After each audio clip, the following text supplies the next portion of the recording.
कर्ण जैसा महान योद्धा किस खराब गति में मरा। मुझे दुख होता है गलत तरीके से मारा गया। मेरे मन में सवाल आता नहीं, है गलत तो नहीं मारा गया, कोई गलत नहीं निहत्थे मारा कर्ण को मार दिया गया। गया। निहत्था नहीं था, वो अधर्म के साथ था।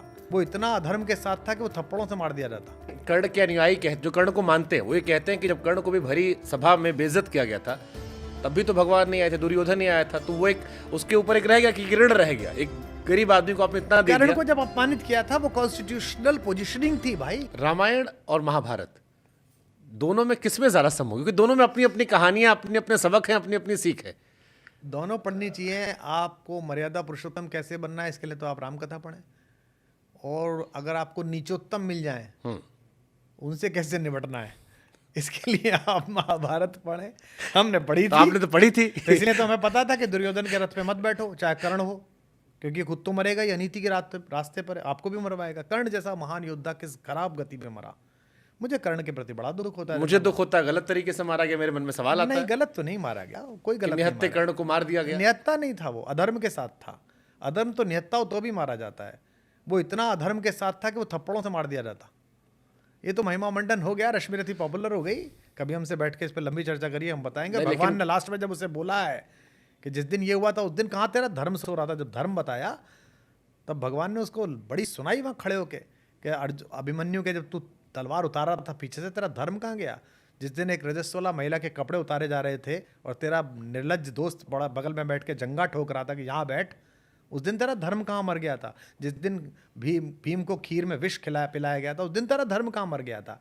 तो ये धर्म धर्म पुकारने वाले ये सब क्या है ना, हम मतलब आप करें तो मतलब वो रासलीला। लेकिन कर्ण के अनुयायी जो कर्ण को मानते हैं वो ये कहते हैं कि जब कर्ण को भी भरी सभा में बेइज्जत किया गया था तब भी तो भगवान नहीं आए थे, दुर्योधन नहीं आया था, तो वो एक उसके ऊपर एक रह गया कि ऋण रह गया। एक गरीब आदमी को आपने इतना दे कर्ण दिया। को जब अपमानित किया था वो कॉन्स्टिट्यूशनल पोजीशनिंग थी भाई, गलत थी सही थी।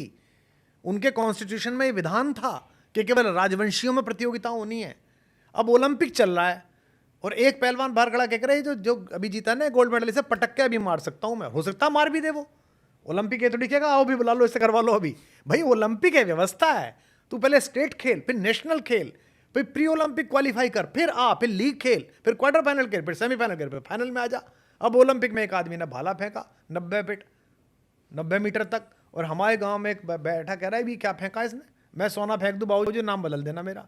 और फेंक भी सकता है वो, पर भैया तू ओलंपिक में गया नहीं है। अब वो बैठ के साहब पूरे ओलंपिक ने मेरे खिलाफ षड्यंत्र करा था, मैं 100 फेंक रहा था, मुझसे न फेंकने दिया। भाई व्यवस्था ऐसी थी। उस व्यवस्था को इक्वलाइज करने के लिए दुर्योधन ने एक युति निकाली। दुर्योधन ने भी उसको इसलिए नहीं किया कि दुर्योधन एक अपमानित प्रतिभा को सम्मान देना चाहता था, ये नहीं था। दुर्योधन चाहता था कि मेरे घर में जो मुझसे श्रेष्ठ प्रतिभा है अर्जुन की, वो किस तरह से अपमानित हो तो इसके माध्यम से हो जाएगी।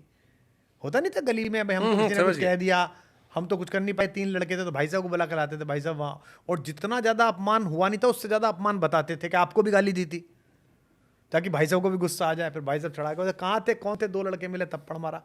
ये काम किया दुर्योधन ने तो, और ये बात कर्ण को समझनी चाहिए थी। तो महाभारत यही सिखाती है। महाभारत ने मुझे तो यही सिखाया कि भाई दुर्योधन है, ये नहीं मान रहा है, तो महाभारत रचवाएगा, खुद मरेगा ही, तो बाहर निकलो।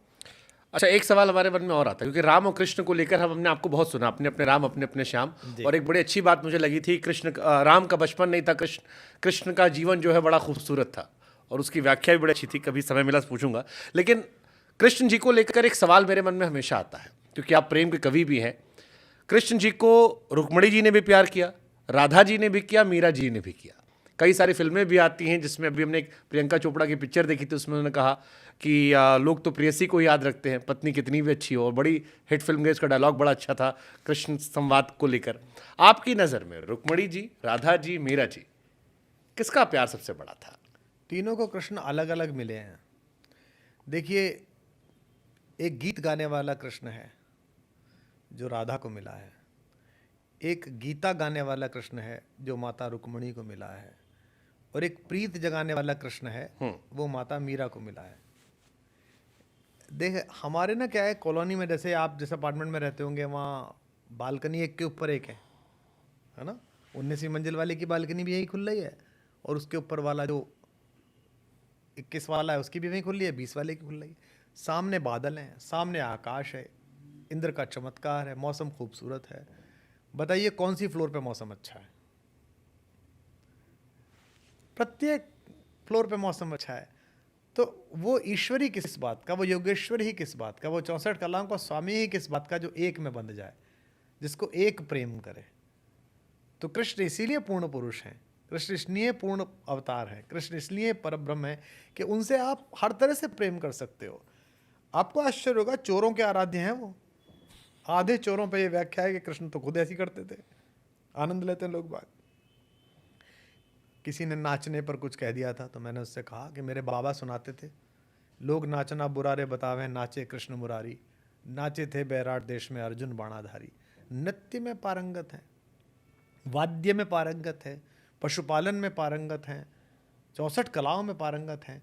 इसलिए तीनों को अपना अपना कृष्ण मिला है और तीनों एक दूसरे से ईर्ष्या नहीं करती। इसीलिए महारानी और दीवानी दोनों एक दूसरे से ईर्ष्या नहीं करती, और रानी भी ईर्ष्या नहीं करती मेवाड़ वाली। तीनों हमारी माँ हैं, मैं तो तीनों को माँ कहता हूँ। मीरा को मैंने कभी मीरा नहीं कहा, माँ मीरा कहा सदा। और राधा तो हमारी माँ है ही। बीच में एक विवाद हो गया था, हुई थी नहीं हुई थी, बड़ा नाटक। हमसे किसी ने पूछ लिया कि भाई राधा हुई थी कि नहीं हुई थी। मैंने उनसे कहा, भाई हमारे दादाजी ये कहते थे कि मेरी दादी जो है वो लट बहुत ज़बरदस्त चलावे, और इतना तेज लट चलाती थी कि नीचे से कबूतर ना निकल पावे खाट से दोनों तरफ, और बड़ी लड़ाका थी और बड़ी अद्भुत खिलाड़ी थी। भाई मैंने तो अपनी दादा की दादी नहीं देखी, मेरे पिताजी ने भी नहीं देखी थी। मेरी एक बुआ बड़ी वैसी थी कि पीटिया है चार को और लड़िया है।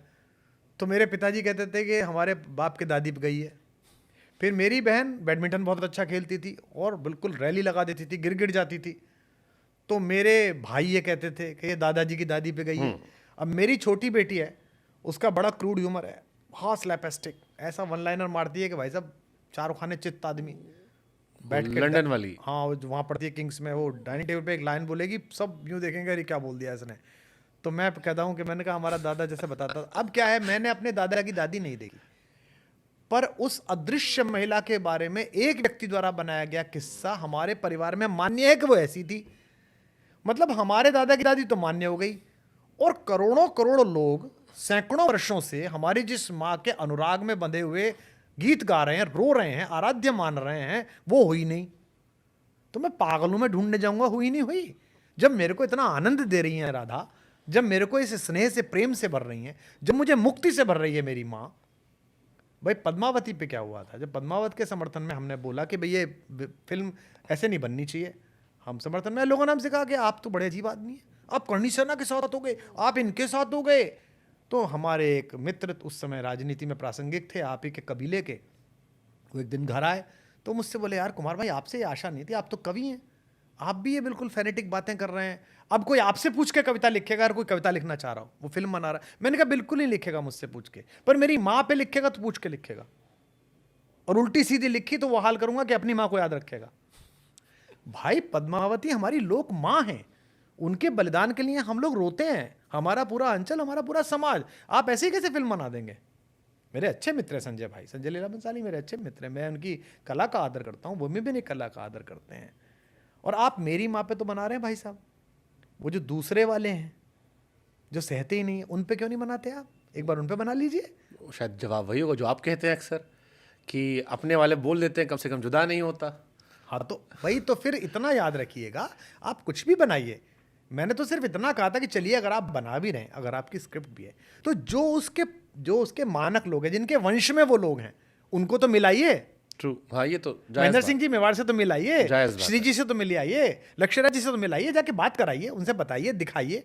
उनके यहाँ वीर सत्सई की परंपरा है, वो अपने 15 आदमी बिठाएंगे, क्यों नहीं चाहेंगे वो कि उनकी अपनी माँ के ऊपर एक अच्छी फिल्म बने? सही बात है। क्यों नहीं? मैंने अभी कहा ना कि आद्य शंकराचार्य पे मेरा बड़ा मन है, तो कोई हिंदू तो विरोध करेगा नहीं, सनातन तो नहीं कहेगा यार कुमार शाह तू बना मत देना, मार दूंगा तुझे, कि उसे पता है कि मैं बनाऊंगा, और मैं जिस दिन जो काम करूंगा मैं सोच समझ के करूंगा।